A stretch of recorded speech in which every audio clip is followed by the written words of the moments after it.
Hello friends, I am Shivendra Pratap Singh. Welcome to my channel Law Gyan. आज मेरा IPC पर पहला लेक्चर है। आईपीसी को पढ़ने से पहले मैं आपको एक चीज़ बता दूं कि आईपीसी जो है हम लोग प्री के हिसाब से पढ़ेंगे। पहली चीज़ आप जानिएगा, क्योंकि हमें जो पढ़ना है वह यूपी एपीओ को ध्यान में रखते हुए पढ़ना है।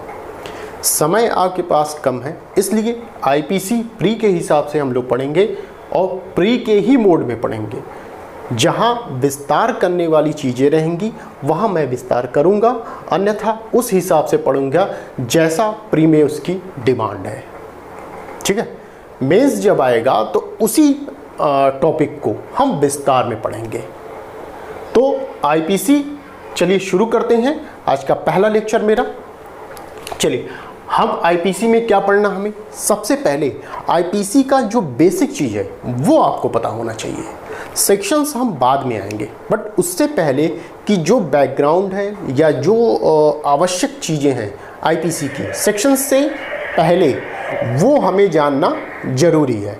ठीक है, तो आईपीसी में बस ये चीज़ हमें जानना है कि क्या क्या वो क्वेश्चन बनते हैं जिनसे हमें प्री क्वालिफाई करना है।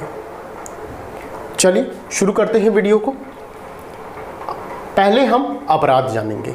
अपराध होता क्या है, अपराध के चरण क्या हैं, आवश्यक तत्व क्या होते हैं, अपराध में मानसिक तत्व क्या होता है, दुराशय का क्या रोल है, दुराशय होता क्या है। ठीक है, तो ये समस्त चीज़ें हम आज की वीडियो में देखेंगे और कुछ एक्स्ट्रा चीज़ें भी हम देखेंगे इसके बाद। यहाँ अगर आपने इतना कवर कर लिया तो इससे मान के चलिए आपके पास 1 से 2 नंबर जरूर मिल जाएंगे प्री में। क्वेश्चन यहाँ से आते हैं, हमेशा आते रहे हैं और इस बार भी आएगा क्वेश्चन आपका। तो चलिए शुरू करते हैं आज की वीडियो को। पहला अपराध देखते हैं हम लोग कि अपराध क्या है। सबसे पहले, चूँकि भारतीय दंड संहिता इसका नाम है, आपको ये पता होगा कि आईपीसी जो है ये कौन सी लॉ है। हमारे यहाँ 2 लॉ होती हैं, एक होती है सब्सटेंटिव लॉ और दूसरा होता है प्रोसीजरल लॉ। आईपीसी क्या है, ये हमारी सब्सटेंटिव लॉ है। ठीक है, यहाँ सिर्फ दंड का प्रावधान दिया गया है। ठीक, परिभाषा और दंड का प्रावधान दिया गया है और इसका प्रोसेस कहाँ बताया गया है, वो सीआरपीसी में बताया गया है कि किस प्रोसेस से हमें गुजरना होगा। यदि किसी व्यक्ति द्वारा कोई अपराध कारित कर दिया जा रहा है तो उसका ट्रायल कैसे होगा, कैसे मामला चलेगा, वो सब कहाँ बताया गया, वो सीआरपीसी में बताया गया। ये मैं नहीं बता रहा हूँ, ये सीआरपीसी में जब आप सेक्शन 4 पढ़ेंगे तो वहाँ बताया गया है कि आईपीसी का ट्रायल सीआरपीसी के अंतर्गत चलेगा।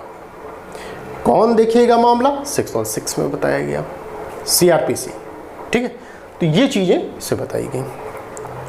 अब देखिए, हमें पढ़ना है अपराध। अपराध अपराध क्या होता है इसको देखते हैं। अपराध की डिफिनीशन कहाँ दी गई है, सबसे पहले ये आप जानिए।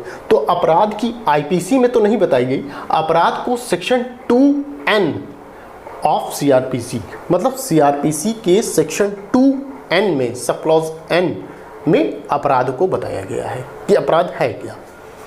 यह देखते हैं कि विधिक लैंग्वेज में अपराध हम किसे कहें। तो देखिए, ध्यान दीजिएगा, जिस कार्य को विधि अपराध घोषित करे और दंडनीय बनावे वही अपराध है। क्या कहा, जिस कार्य को, ध्यान दीजिए, कार्य को विधि क्या करे, अपराध घोषित करे। घोषित एक शब्द है, घोषित करे एवं क्या करे, दंडनीय बनाए। ध्यान दीजिएगा, ये शब्द लगा है एवं। सिर्फ घोषित ही न करे बल्कि उसको दंडनीय भी बनाए, तब जाके वो अपराध होगा।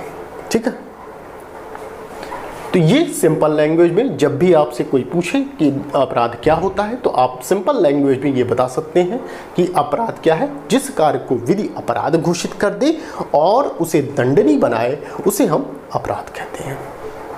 ठीक, कुछ विधिशास्त्री हैं आपके, कुछ जिन्होंने अपनी बातों को रखा है कि अपराध को अलग अलग तरीके से एक्सप्लेन किया है।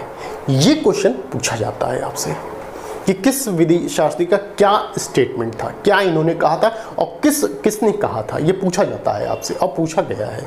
तो ध्यान दीजिएगा कि ब्लैकस्टोन ने क्या कहा, सार्वजनिक या लोक विधि के अतिक्रमण के रूप में किया गया कार्य या लोप क्या है, अपराध है।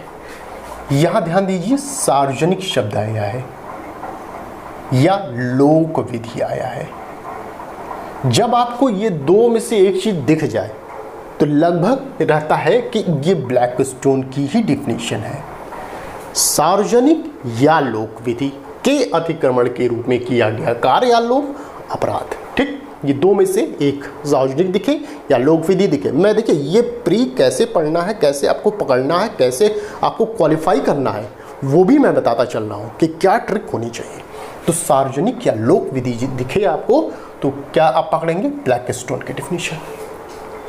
नेक्स्ट, स्टीफन ने क्या डिफिनीशन दिया है, अपराध विधि द्वारा निषिद्ध भी है तथा समाज के नैतिक मान्यताओं के विरुद्ध है। नैतिक मान्यता, ठीक है, स्टीफन का ये है, अपराध विधि द्वारा निषिद्ध भी है तथा समाज के नैतिक मान्यताओं के विरुद्ध भी है, स्टीफन की डिफिनीशन। बेंथम ने क्या कहा, अपराध वह है जिसे विधानांग ने या विधि ने, विधानांग मतलब विधि, लॉ ने, विधि ने अच्छे या बुरे कारणों से निषिद्ध किया है। जब आपको अच्छे या बुरे कारण दिखें, ठीक है, अच्छे या बुरे दिखें, तो आप समझ जाइएगा कि वो बेंथम का स्टेटमेंट है। ठीक है। नेक्स्ट, ऑस्टिन की जो डिफिनीशन है सबसे आसान है पकड़ने की। ये एक ही बात तो कहते हैं, यह एक क्या है, अपकार है।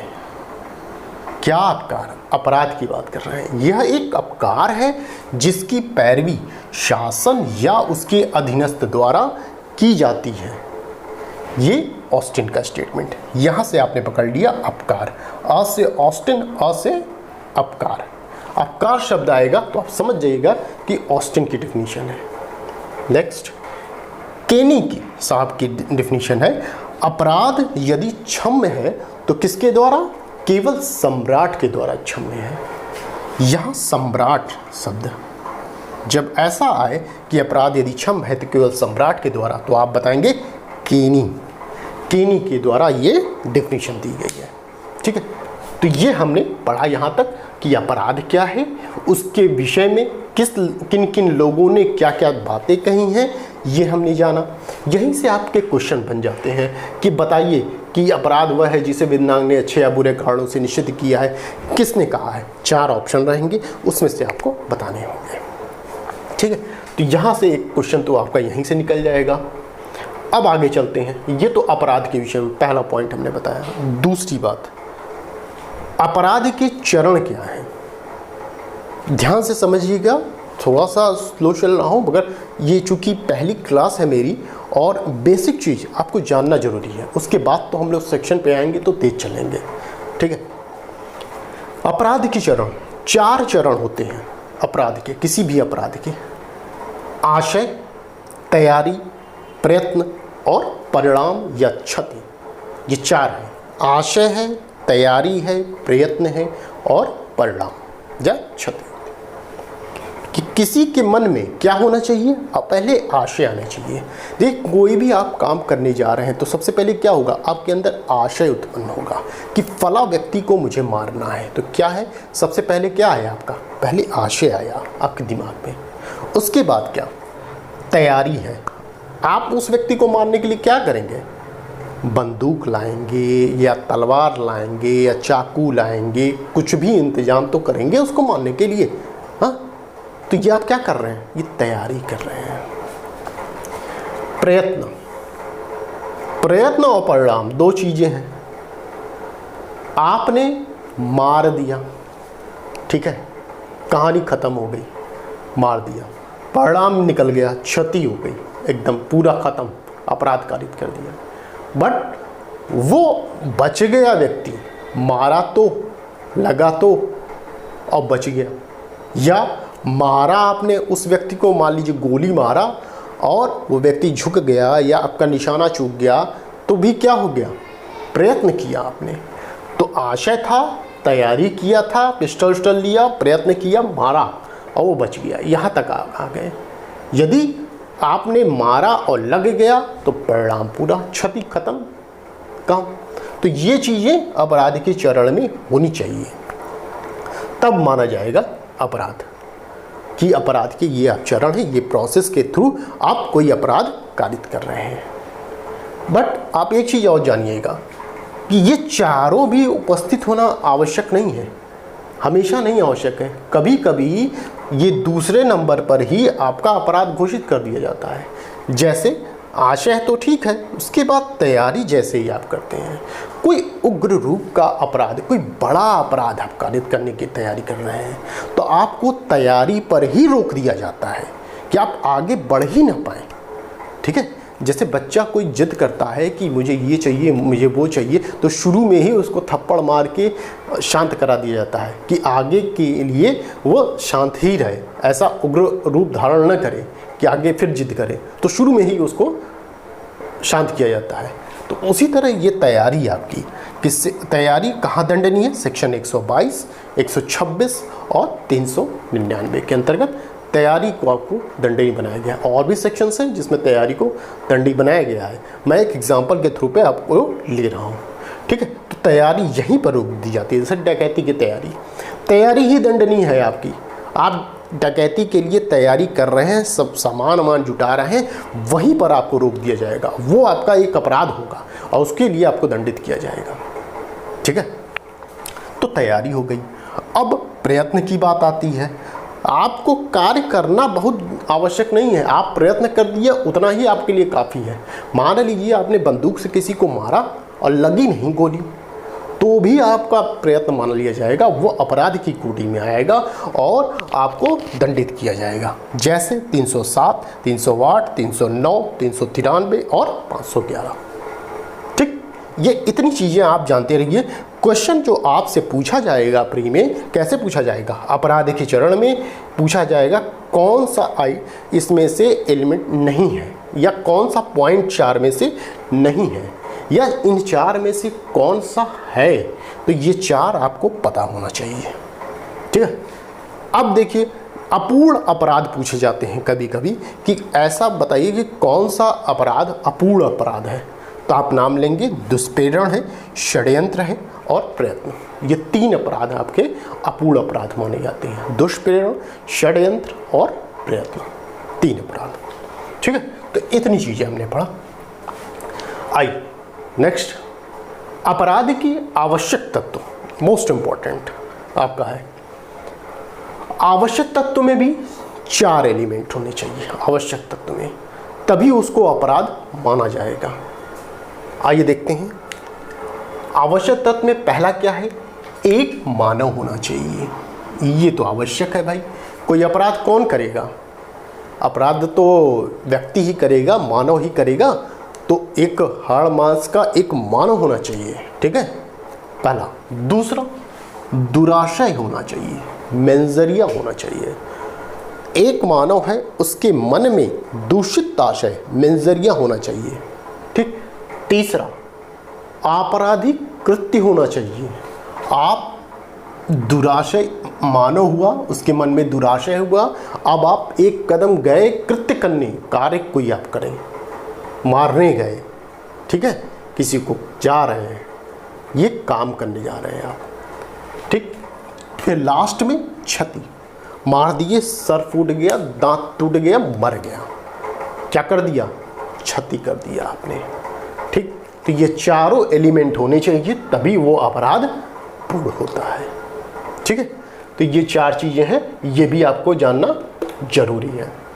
क्वेश्चन आपसे यही पूछा जाएगा कि इन 4 में से कौन सा एलिमेंट नहीं है, या 4 में से कौन सा एलिमेंट है। ऑप्शन दे दिए जाएंगे, उसमें से ये क्वेश्चन पूछा जाएगा आपसे।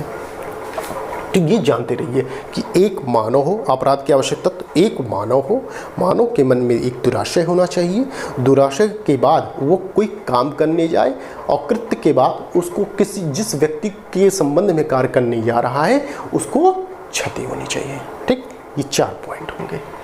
अब इसमें यह पूछा जाता है कि कौन सा अपराध के आवश्यक तत्व में नहीं है, तो नोट करके मैंने ये लिखा है, यही पूछा जाता है। हेतु, उद्देश्य, प्रयोजन अपराध के आवश्यक तत्व में नहीं आते हैं। ठीक है, क्यों नहीं आते हैं?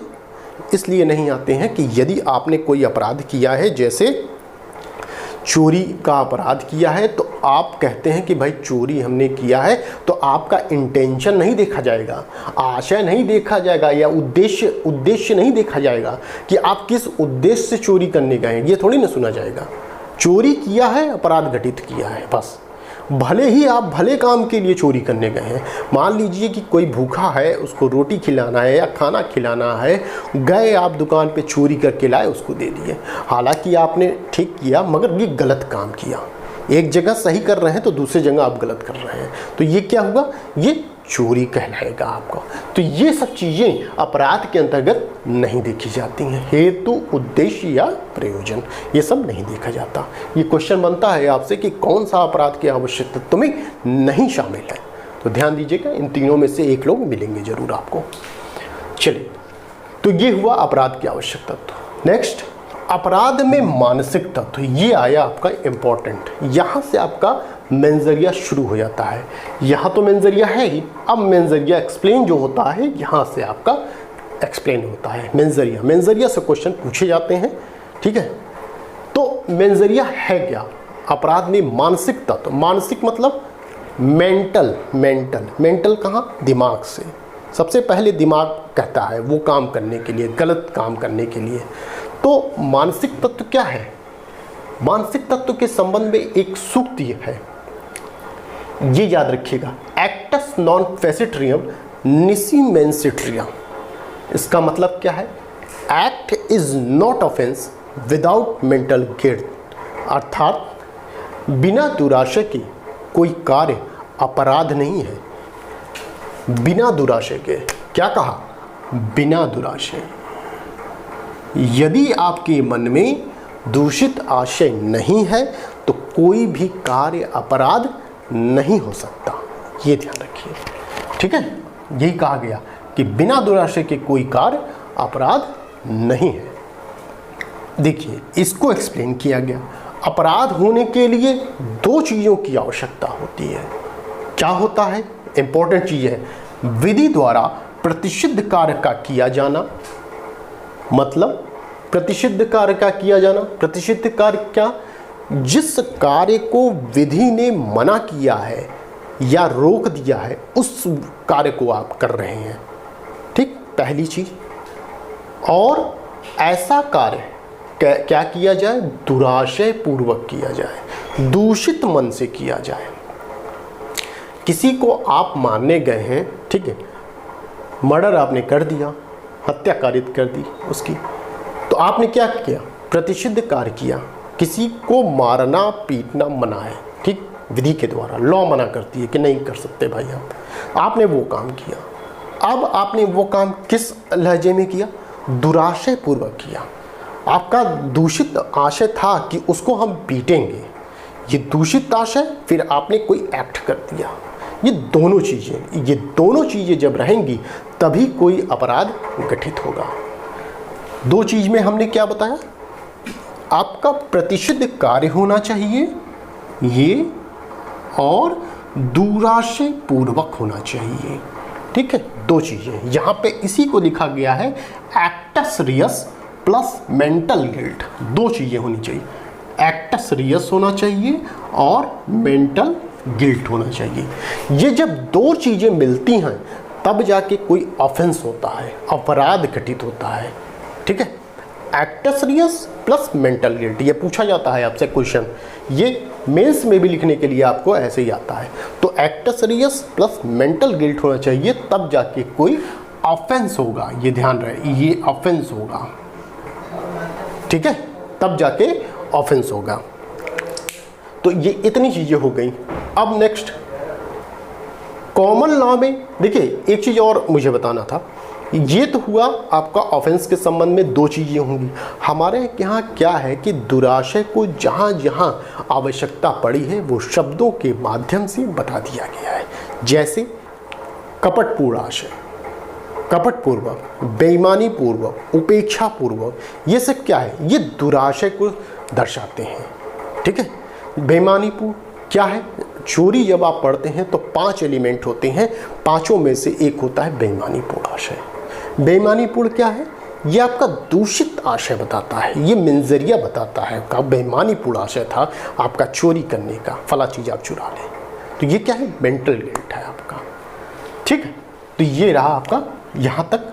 अब आगे चलते हैं, कॉमन लॉ में दुराशय के अपवाद। ये पूछा जाता है कि कॉमन लॉ में दुराशय के अपवाद कितने हैं, तो 3 हैं, तीनों को कायदे से पढ़ लीजिएगा। कौन कौन से हैं, लोकोपताप, आपराधिक अपलेख और न्यायालय की मानहानि या इसे अवमानना भी कहते हैं। तो न्यायालय, लोकोपताप, आपराधिक अपलेख और न्यायालय की मानहानि, ये 3 शब्द हैं आपके हैं जो कॉमन लॉ में दुराशय के ये अपवाद माने जाते हैं। और इन्हीं तीनों को क्या कहा जाता है, ये कठोर दायित्व के अपराध होते हैं। कौन, ये लोग। कठोर दायित्व का अपराध होता क्या है, कठोर दायित्व के आपका अपराध वह अपराध होता है जिसमें दुराशय चाहे हो आपका या ना हो, इससे कोई फर्क नहीं पड़ता। ठीक है, उसको फिर भी अपराध की कोटि में रखा जाता है। वो गंभीर प्रकृति के अपराध होते हैं, उसमें दुराशय आपका नहीं देखा जाएगा कि दुराशय था अथवा नहीं था। इसीलिए कहा गया है कठोर दायित्व, स्ट्रिक्ट लायबिलिटी आपकी। ठीक है, तो कठोर दायित्व की अपराध होते हैं। कठोर दायित्व में कौन से अपराध हैं, एग्जाम्पल के थ्रू पे हमने लिख दिया, राजद्रोह, व्यापहरण, द्विविवाह, ये सब क्या है, कठोर दायित्व के अपराध माने जाते हैं। द्विविवाह के संबंध में मैंने देखिए यहाँ लिखा हुआ है, लास्ट लाइन आप जब देखेंगे यहाँ पर ये लाइन आप जब देखेंगे कि द्विविवाह में दुराशय की आवश्यकता नहीं पड़ती, अर्थात ये कठोर दायित्व का अपराध है। लास्ट में हमने ये लिखा हुआ है। ठीक है, तो ये ध्यान दीजिएगा, ये क्वेश्चन पूछा जाता है कि किस अपराध में दुराशय की आवश्यकता नहीं पड़ती, 4 ऑप्शन देंगे। ठीक है, तो आपका द्विविवाह रहेगा। या ये पूछा जाएगा कि कठोर दायित्व के अपराध से संबंधित कौन से अपराध हैं, ये पूछा जा सकता है। तो ये सब ध्यान दीजिएगा। तो कॉमन लॉ में 3 हो गए, लोकोपताप, आपराधिक अपलेख, न्यायालय की मानहानि, ये 3 चीज़ें हैं। नेक्स्ट केस लॉ देखते हैं। केस लॉ में देखिए कुछ इंपॉर्टेंट केस लॉज हैं जो पूछे जाते हैं कि किससे संबंधित है। जैसे पूछा जाएगा कि दुराशय से संबंधित केस लॉ कौन सा है, तो आप इनका नाम लेंगे। पहला शिराज वर्सेस डी रूटजेन, इन न्यायाधीश का नाम याद रखिएगा, ये पूछा जा सकता है क्योंकि ये इंपॉर्टेंट आपका केस लॉ है। न्यायाधीश कौन थे, जस्टिस राइट इसके न्यायाधीश थे। और इसमें यह कहा गया था कि प्रत्येक अधिनियम में मना स्थिति अंतर्निहित है। ठीक है, जब तक कि इसके प्रतिकूल सिद्ध न कर दिया जाए। ठीक है, प्रत्येक अधिनियम में मना स्थिति या दुराशय अंतर्निहित है जब तक कि इसके प्रतिकूल सिद्ध न कर दिया जाए। ठीक, ये इसमें कहा गया। शिराज वर्सेस डी रूटजेन, ये पूछा जाता है कि ये लाइन किस केस में कही गई, तो आप बताएंगे Sherras versus De Rutzen. Next R versus Prince का मामला है, इसमें कौन है, न्यायाधीश ब्लैकबर्न है। ये भी पूछा जाता है कि इसमें न्यायाधीश कौन थे, तो ब्लैकबर्न थे। तीसरा आर वर्सेस टॉल्सन का मामला है। ये क्या है, इसमें यह कहा गया था कि केवल कार्य किसी को अपराधी नहीं बनाता यदि उसका मन भी अपराधी ना हो। ठीक है, कि उसका मन भी अपराधी होना चाहिए, केवल कार्य अपराधी नहीं बनाता उसको। ठीक है, जैसे कि कोई पिता है अपने बेटे को बचाने के लिए वो कार्य कर रहा है। ठीक, तो कार्य तो किया गलत, पर मेंटल नहीं था कि हम करें, वो बचाने के लिए उसने किया है। ठीक है, तो ये चीज़ें आपकी हैं। आर वर्सेस टॉल्सन, तो Sherras versus De Rutzen, R versus Prince, R versus Tolson, ये केस लॉ हो गए। अब हमारे इंडिया में दो केस लॉ इंपॉर्टेंट है, महाराष्ट्र राज्य वर्सेस एम एच जॉर्ज और दूसरा नाथूलाल वर्सेस मध्य प्रदेश राज्य। ये 2 केस लॉ यहाँ से संबंधित है। इसी केस लॉ में आपसे पूछा जाएगा कि दुराशय से संबंधित केस लॉ कौन सा है। तो ये सब केस लॉज हैं, ये सब आप जानते रहिए। एक बार रिवाइज हम कर लेते हैं क्या हमने अभी तक पढ़ा। पहला हमने पढ़ा अपराध क्या है, उसकी डिफिनीशन पढ़ी। ये कुछ लोग हैं जिन्होंने अपराध को अपने अपने तरीके से डिफाइन किया है। फिर हमने पढ़ा अपराध के चरण क्या है, इसके विषय में जाना हमने कि आशय, तैयारी, प्रयत्न, परिणाम या क्षति होती है। अपूर्ण अपराध क्या है, इसके विषय में जाना। अपराध के आवश्यक तत्व क्या हैं, 4 एलिमेंट हमने बताया कि ये 4 एलिमेंट होते हैं, कौन से नहीं होंगे उसके विषय में हमने बताया। नेक्स्ट अपराध में मानसिक तत्व क्या होती है, इसके विषय में हमने आपको बताया।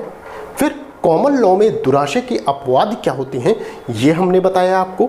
ठीक है, कठोर दायित्व के अपराध क्या होते हैं, इसके विषय में हमने बताया। और कौन से होते हैं ऐसे अपराध, ये हमने बताया। नेक्स्ट हमने केस लॉस बताया कि कौन कौन से केस लॉ आपको पढ़ने हैं, ये इंपॉर्टेंट है, और कौन उसमें न्यायाधीश है, क्या चीज़ें थी इसमें, ये हमने बताया। ठीक, यहाँ तक हम लोगों ने कवर किया है। आगे और देखते हैं, फिर थोड़ा सा और मैटर है उसको देख लेते हैं, फिर उसके बाद सेक्शंस पर आएंगे। चलिए फ्रेंड नेक्स्ट देखते हैं। अच्छा, नेक्स्ट बताने से पहले मैं आपको एक चीज़ और ये बता दूं कि हमने अपराध जब बताया था तो उसमें मैंने डेफिनेशन में ये बताया था कि सेक्शन 2N CRPC में अपराध को बताया गया है। हमने IPC में कहाँ बताया गया ये नहीं बताया था। तो सेक्शन 40 में भी अपराध को 40 में अपराध को बताया गया है। ठीक है, आप देख लीजिएगा सेक्शन 40 में भी अपराध को बताया गया, वहीं आप ऐड कर लीजिएगा सेक्शन 40। ठीक है, चलिए नेक्स्ट देखते हैं। इसमें देखिए कुछ पॉइंट हैं, उसको पढ़ लीजिएगा क्योंकि यहाँ से भी क्वेश्चंस आते हैं। यहाँ समझाने लायक तो ऐसा कुछ नहीं है, बस आप देख लीजिए और उसको नोट डाउन कर लीजिए। चलिए नेक्स्ट देखते हैं कि आपराधिक विधि के कार्यों को वुल्फेल्डन कमेटी की रिपोर्ट द्वारा दिग्दर्शित किया गया था। आपसे पूछा जाएगा कि आपराधिक विधि के कार्यों को किस कमेटी के द्वारा दिग्दर्शित किया गया था, तो आप बताएंगे वुल्फेल्डन कमेटी। ये इस कमेटी का नाम बताएंगे, ये पूछा गया क्वेश्चन है, ये जानते रहिए आप। ठीक है, इस कमेटी का नाम याद है। एक केस इंपॉर्टेंट है, फाउलर वर्सेस पैजेट का मामला था। इसमें क्या कहा गया था कि अपराध को गठित करने के लिए आशय एवं कार्य, ये इंपॉर्टेंट है, आशय एवं कार्य दोनों का संगामी होना आवश्यक है।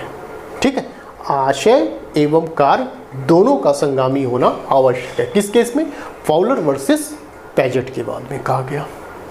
नाम याद रहे, ये पूछा गया क्वेश्चन है, इंपॉर्टेंट है। नेक्स्ट ऑस्टिन ने क्या कहा था, इनका भी इंपॉर्टेंट है।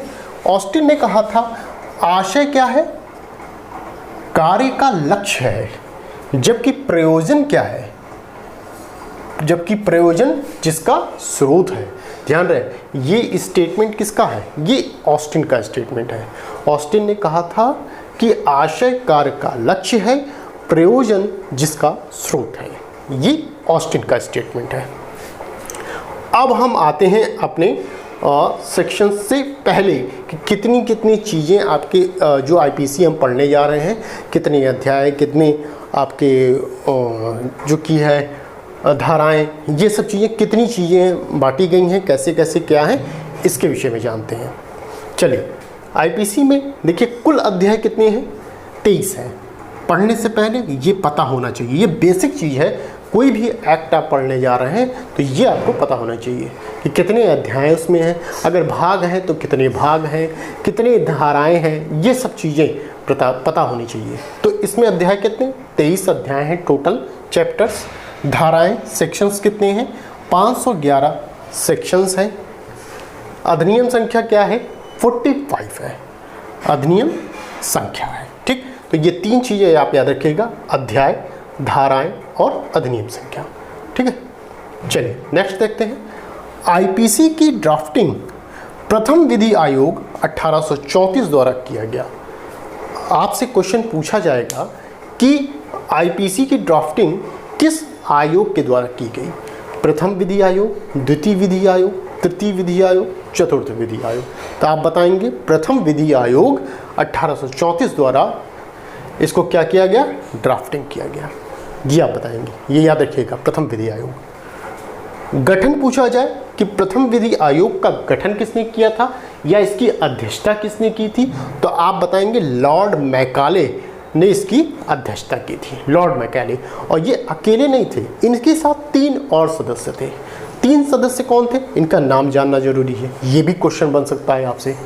तो 3 अन्य सदस्य मैक्लीमोड, एंडरसन और मिलेट, ये 3 सदस्य इनके साथ थे। ठीक है, अब चलिए देखिए, ये अधिनियम जो है भारतीय दंड संहिता 1860, ये अधिनियमित कब हुई थी, ये क्वेश्चन पूछा जाएगा आपसे। तो 6 अक्टूबर 1860 को ये अधिनियमित होगी थी, ये ध्यान रखिएगा। 6 अक्टूबर 1860 को ये अधिनियमित हुई। लागू कब हुई, 1 जनवरी 1862 में इसको लागू किया गया। ठीक, तो इतनी चीज़ें हम लोग ने कवर किया। अब हम आते हैं अपने मेन मुद्दे पे, सेक्शंस पे। अब हम सेक्शन पढ़ेंगे। इतने सेक्शन से पहले ये बेसिक चीज़ें थी जिन्हें जानना हमें बेहद ज़रूरी था। एक बार इसको भी रिवाइज कर लेते हैं। अभी हमने क्या पढ़ा, आपराधिक विधि के कार्यों को किस कमेटी के द्वारा निर्देशित किया गया, वुल्फ-फेल्डन कमेटी के द्वारा। दूसरा हमने पढ़ा फाउलर वर्सेस पेज का केस पढ़ा, उसमें हमने क्या पढ़ा कि अपराध को गठित करने के लिए आशय एवं कार्य दोनों का संगामी होना आवश्यक है।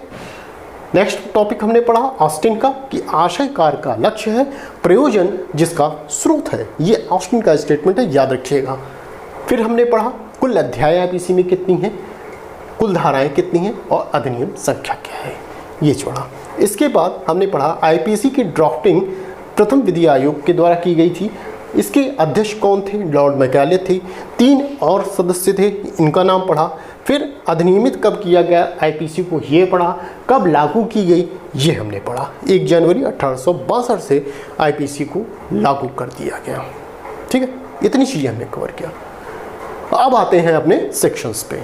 देखिए, भारतीय दंड संहिता आईपीसी को इंडियन पेनल कोड, ये आपको पता है कि कितने इसमें अध्याय हैं, 23 अध्याय। आज हम लोग पहला अध्याय पढ़ेंगे। पहला अध्याय जो कि सेक्शन 1 से लेकर 5 तक प्रावधान करता है। सेक्शन 1 पढ़ते हैं। सेक्शन 1 में क्या कहा गया, 2 चीज़ें बताई गई, संहिता का नाम और विस्तार, 2 चीज़ों की बात की गई। संहिता का नाम क्या है, भारतीय दंड संहिता 1860, ये पूरा नाम है इसका। विस्तार कहाँ तक है, पहले क्या पढ़ा करते थे हम लोग कि जम्मू कश्मीर राज्य के सिवाय संपूर्ण भारत पर लागू। बट अब क्या वर्तमान में हमें क्या पढ़ना है कि 31 अक्टूबर 2019, डेट याद रहे आपको, ये पूछी जा सकती है। 31 अक्टूबर 2019 से यह संहिता जम्मू कश्मीर सहित, ध्यान रहे यहाँ सहित है, सहित संपूर्ण भारत पर लागू है। अर्थात अब आईपीसी जम्मू कश्मीर पर भी लागू है। ठीक है, ये हमारा सेक्शन 1 हुआ। सेक्शन 2 क्या कहता है, सेक्शन 2 में ध्यान रखिएगा भारत के भीतर किए गए अपराधों का दंड बताया गया, जो हमारे इंडिया में अपराध होते हैं। अतः सेक्शन 2 क्या कहते हैं, अंतः प्रादेशिक क्षेत्राधिकार, अर्थात भारत के भीतर किए गए अपराध, तो इसे कहेंगे अंतः प्रादेशिक क्षेत्राधिकार। भारत के अंदर अगर कोई अपराध किया जाता है तो इस अधिनियम के थ्रू आईपीसी के तहत उसे दंडित किया जाएगा। ठीक, ये सेक्शन 2 कहता है। सेक्शन 3 कहता है भारत से परे या राज्य क्षेत्रातीत अपराधों पर संहिता का विस्तार। इसका क्या मतलब है, ये ध्यान दीजिएगा कि सेक्शन 3 और सेक्शन 4 ये दोनों सेक्शन बहिर्प्रादेशिक क्षेत्राधिकार की बात करते हैं। 2 क्या करता है, अंतः प्रादेशिक क्षेत्राधिकार, अर्थात भारत के अंदर किए गए अपराध की बात करता है, जबकि 3 और 4 भारत के बाहर किए गए अपराध की बात करता है। 3 में कहा गया कि भारत से परे, भारत के से परे बाहर यदि किसी व्यक्ति के द्वारा, व्यक्ति में आपको पता है भारत का नागरिक भी आता है और विदेशी भी आता है, तो किसी व्यक्ति द्वारा भारत के बाहर कोई अपराध किया गया जिस पर इस अधिनियम के द्वारा वह विचारण का पात्र है, वह व्यक्ति जिसके द्वारा भारत के बाहर अपराध किया जा रहा है, अगर वह व्यक्ति इस अधिनियम के द्वारा विचारण का पात्र है जिस पर यह संहिता लागू होती है, तो उसे उस अपराध के लिए इस आईपीसी के तहत दंडित किया जाएगा। माना जाएगा कि वह अपराध उसने भारत के अंदर ही किया है। ठीक है, सीधी बात कि यदि सेक्शन 3 के अंतर्गत भारत से बाहर किसी व्यक्ति के द्वारा अपराध किया जा रहा है और वह व्यक्ति इस अधिनियम के अंतर्गत गवर्न हो रहा है, इस अधिनियम के तहत उसका विचारण किया जा सकता है, तो उस व्यक्ति को भारत के अनुसार इंडियन कानून आईपीसी के तहत उसको दंडित किया जाएगा। सीधी बात। ठीक है, सेक्शन 4 की बात करते हैं। सेक्शन 4 क्या कहता है कि भारत के बाहर यह संहिता तब लागू होगी जबकि संहिता में दंडनीय अपराध कैसा हो? 3 प्रकार का हो। भारत से बाहर भारत के किसी नागरिक द्वारा, ध्यान रहे नागरिक शब्द यूज हुआ है, भारत से बाहर भारत के किसी नागरिक द्वारा। दूसरा, भारत में रजिस्ट्रीकृत पोत, मोस्ट इंपॉर्टेंट है, रजिस्ट्रीकृत पोत या विमान पर, चाहे वह कहीं भी हो, किसी व्यक्ति, यहां व्यक्ति शब्द है, किसी व्यक्ति द्वारा किया गया है। ठीक है, पहले 2 चीज समझ लेते हैं कि देखिए, भारत में कोई रजिस्ट्रीकृत पोत है और वह पोत भारत के बाहर कहीं भी है। पोत मतलब कि सिर्फ जहाज ही नहीं, ठीक है, ये विमान भी लिखा है, एयरप्लेन भी हो सकता है, पोत जहाज भी हो सकता है, बट वो रजिस्ट्रीकृत होना चाहिए। ठीक है, भारत में रजिस्ट्रीकृत होना चाहिए।